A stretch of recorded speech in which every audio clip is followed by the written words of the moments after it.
Hello, कैसे हैं आप सब? आशा करते हैं कि आप सब कुशल मंगल और सही सलामत होंगे। एक बार फिर से स्वागत है हमारे ब्रांडेक्स कंप्यूटर के यूट्यूब चैनल पे। और बहुत दिनों बाद आज फिर से जो है सो टैली प्राइम का अगला वीडियो लेके हम आए हैं।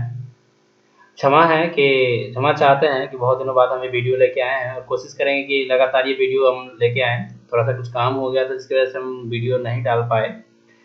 चलिए हम आगे की वीडियोज़ में बात करते हैं जो टैली प्राइम का है, और इसमें बहुत बेसिक में ही है अभी हम लोग, और आगे हम अभी ले चलते हैं कि कैसे इसमें क्या करना है। तो अभी सबसे पहले हम देखेंगे टाइप्स ऑफ वाउचर। वाउचर क्या है?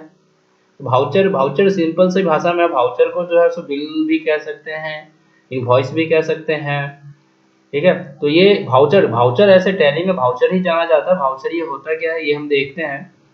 तो बहुत सारे वाउचर्स होते हैं। सबसे पहला वाउचर जो है इसमें कॉन्ट्रा वाउचर होता है, जिसका शॉर्टकट F4 होता है। टैली में F4 करने से कॉन्ट्रा वाउचर ओपन या स्टार्ट हो जाता है।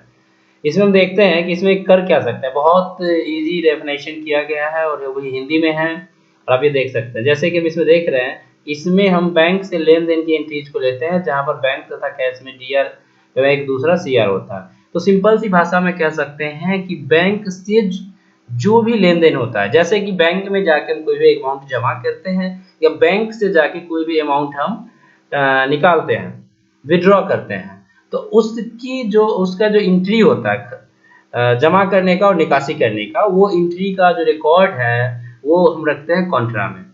एग्जाम्पल मान लीजिए, कोई भी जैसे आप अपने बैंक में पैसा गए और बैंक में रखे और बैंक से ही जाके निकाले, ठीक है, उस अमाउंट का जो लेखा जोखा रखा जाता है वो कॉन्ट्रा वाउचर में रखा जाता है। कभी कभी ऐसा कंफ्यूज बच्चे हो जाते हैं कि मान लीजिए जैसा कि होता है कि अब कॉन्ट्रा वाउचर है, बच्चे बोलते हैं कि सर हम किसी को ऑनलाइन पेमेंट किए मोबाइल से तब क्या होगा।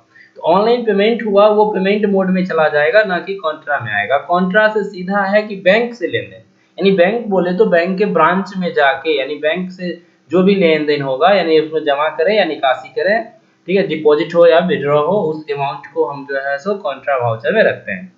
ठीक है, अगला जो वाउचर आता है आपका, ये वाउचर है आपका पेमेंट वाउचर। ठीक है, पेमेंट वाउचर ये भी बहुत आसान सा वाउचर है। आप देख सकते हैं कि यहाँ व्यापार में होने वाली सभी प्रकार के भुगतान की एंट्रीज को इस वाउचर में हम करते हैं, चाहे वो कैश अथवा बैंक के द्वारा हो। यानी सिंपल सा है पेमेंट। आप लोग जनरली यूज करते होंगे, इसको पेमेंट किए उसको पेमेंट किए। पेमेंट का अपने भाषा में ले लीजिए कि किसी को देना, किसी को पैसा आप दे रहे हैं तो वो आपका पेमेंट कहलाएगा।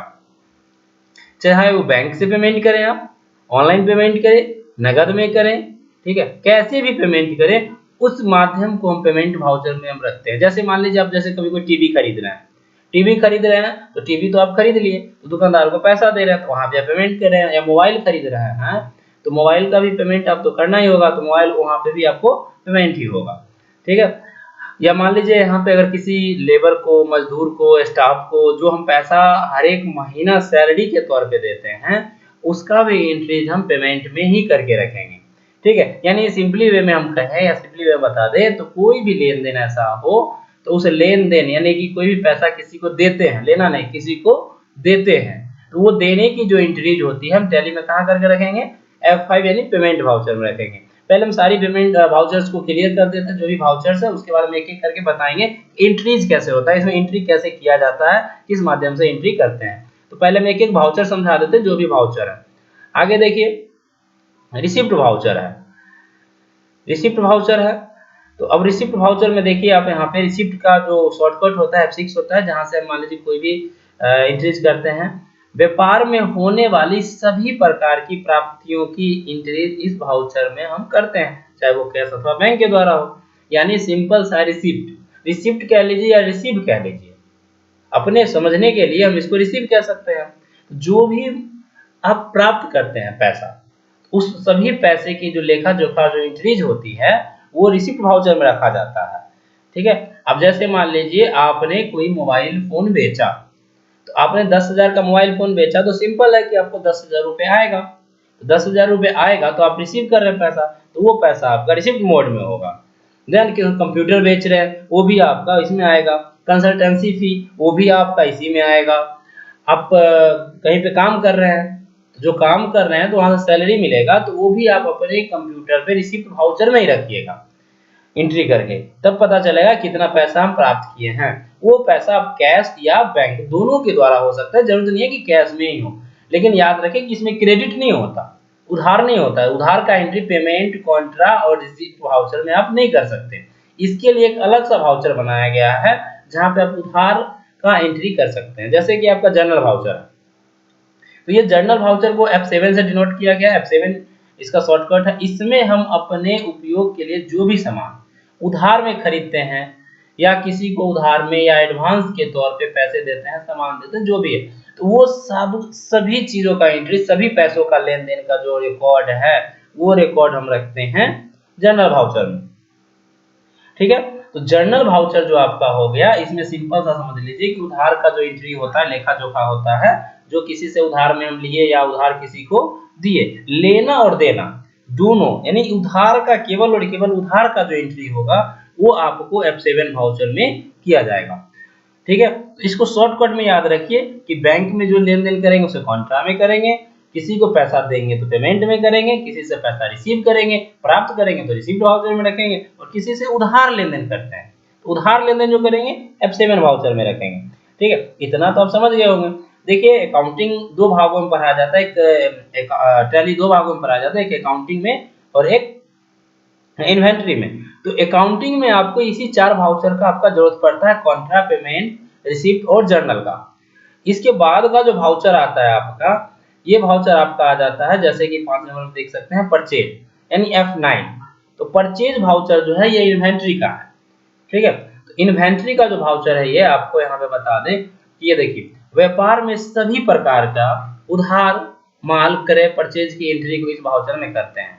यहाँ पे जो भी आप परचेज करते हैं, यहाँ पे आपका एक लिस्ट होता है, एक पूरा का पूरा रिकॉर्ड होता है, जहाँ पे आप परचेज का लिस्ट होता है, जहाँ पे परचेज करते हैं, यहाँ पे परचेज वाउचर कटता है। तो जो भी माल यानी सामान, जो भी गुड्स आप खरीदते हैं, उसकी एंट्रीज F9 में किया जाता है। यहाँ पे डायरेक्ट आप चाहें तो कैश करके भी एंट्रीज कर सकते हैं और उधार में भी एंट्रीज कर सकते हैं। अगर उधार में एंट्री करते हैं तो दोबारा आपको जो परचेज करते हैं तो उसका पेमेंट आपको करना पड़ेगा। ठीक है, और यहाँ पे कैश में अगर वाउचर में कैश कर देते हैं तो आपको दोबारा उसकी पेमेंट नहीं करनी होगी, एक ही बार में वो एंट्री आपका ले लेगा।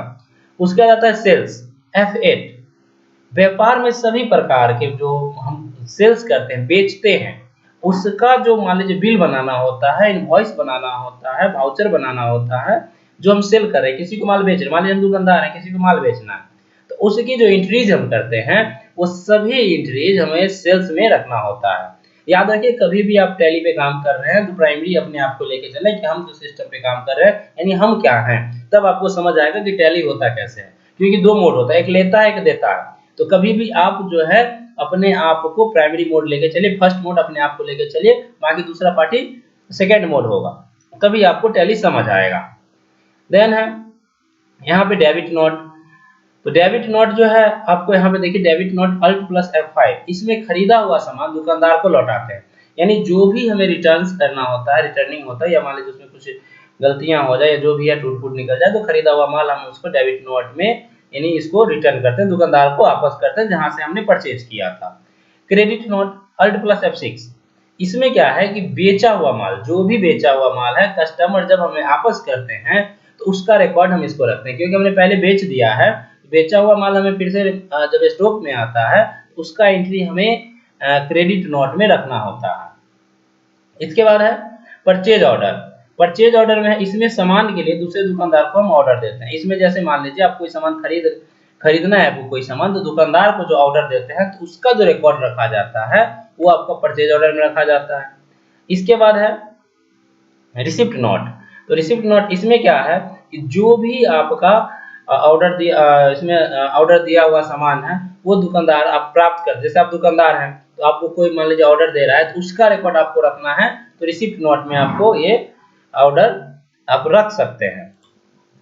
अब देखिए अगला जो है रिजेक्शन आउट, ये जो है कंट्रोल F5 है, और इसमें जो है जो भी सामान हम दुकानदार को आपस लौटाते हैं उसका जो हम बोलते हैं रिजेक्शन आउट। जैसे किसी टूट फूट हो गई, किसी प्रकार की खराबी निकल गई, तो रिजेक्शन करते हैं, रिजेक्ट करते हैं सीधा सा।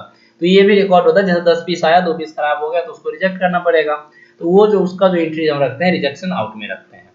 उसका जो सेल्स ऑर्डर, सेल्स ऑर्डर इसमें सामान के लिए हम दूसरे दुकानदार या कस्टमर से ऑर्डर लेते हैं। तो मैंने सिंपल सेल करेंगे, बेचेंगे, तो उसका हमें ऑर्डर लेना है। तो कोई दुकानदार या कोई कस्टमर हमें ऑर्डर देगा तो उस ऑर्डर का जो रिकॉर्ड रखा जाता है वो सेल्स ऑर्डर में रखा जाता है। यहाँ पे थोड़ा सीरियल करवाया गया है, 11th के बाद 12th होता है, कोई दिक्कत नहीं है, यहाँ पे देख लीजिएगा आप। ठीक है, सेल्स ऑर्डर तो सिंपल सा है, जब हमें कोई ऑर्डर देता है तो हम उसको सेल्स ऑर्डर में रिकॉर्ड रखते हैं, कंट्रोल+F8 वाउचर में हम इसे रख सकते हैं। उसके बाद है डिलीवरी नोट। तो डिलीवरी नोट जो है आपको इसमें देखिए क्या है, इसमें ऑर्डर लिया हुआ सामान दुकानदार या कस्टमर को देते हैं। तो डिलीवरी नोट, जब हम सामान का डिलीवरी करते हैं तो उसका जो हम वाउचर का एंट्री करेंगे तो वो होगा Alt F8 में। इसमें सिंपल सा, जो भी हम ऑर्डर लिए हुए हैं उसको हम दुकानदार को क्या करेंगे, ऑर्डर कंफर्म करेंगे, सामान दुकानदार या कस्टमर को दे देंगे। ठीक है, उसका बाद रिजेक्शन इन अब क्या है कि जो भी सामान हम माल बेचे हैं, तो बेचे हैं तो कोई खराब निकल गया या किसी प्रकार की उसमें दिक्कत आ गई, तो जो भी कस्टमर है या दुकानदार है वो हमें जब सामान आपस देते हैं, ऑर्डर आपस दे देते हैं, तो उसका हम एंट्री रिजेक्शन इन में करके रखते हैं। इसका शॉर्टकट है Ctrl+F6। इसका स्टॉक जर्नल Alt+F7। इसमें क्या है कि जब माल एक गोडाउन से दूसरे गोडाउन में, अब जैसे आपके पास 2 गोडाउन है, एक गोडाउन से दूसरे गोडाउन जब माल आप ट्रांसफर करते हैं, इसका रिकॉर्ड आपको Alt+F7 में रखना होता है। ठीक है, तो यहाँ पे क्या है, जैसे मान लीजिए एक मान लीजिए आपको ABC कंपनी में है, एक XYZ में है, ABC से XYZ में भेजना है, तो इसके लिए आपको Alt+F7 वाउचर में जाना पड़ेगा, जहाँ से ABC कंपनी से XYZ कंपनी में आपको भेज सकते हैं। ठीक है, तो ये आपका वाउचर का टोटल लिस्ट था, और जो भी इसमें है इसको डिटेल में हम फिर से एक-एक वाउचर के बारे में आपको हम अगले वीडियोज में बताएंगे। इस सभी का, जैसे कि आपको कॉन्ट्रा पेमेंट जर्नल जो भी है, इस सब का इंडिविजुअली वीडियो हम आपको बना के देंगे। इसमें कैसे एंट्री करना है, किसमें क्या है, किसमें नहीं है, टोटल वीडियोज आपको आगे मिलता रहेगा। तब तक के लिए धन्यवाद।